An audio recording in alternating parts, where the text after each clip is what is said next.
Hi, I'm Dr. Nakia Simmons Cotton here, and I'm here to bring you just an overview of my latest book, Essential Tips for Educators, Knowledge and Information for Educators Teaching Students with Disabilities, which is now available on Amazon.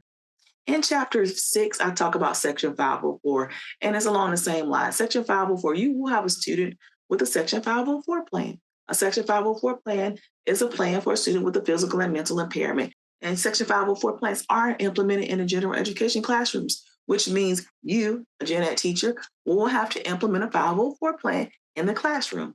So in that chapter, I talk about what a 504 plan is, what are the processes, the procedures, the eligibility process, and how you as a teacher can implement that 504 plan with efficacy, with confidence, and you'll understand what the Section 504 plan and process is and what it entails in the classroom. So grab your copy of Essential Tips for Educators, now available on Amazon. And as always, thank you for your support and get essential.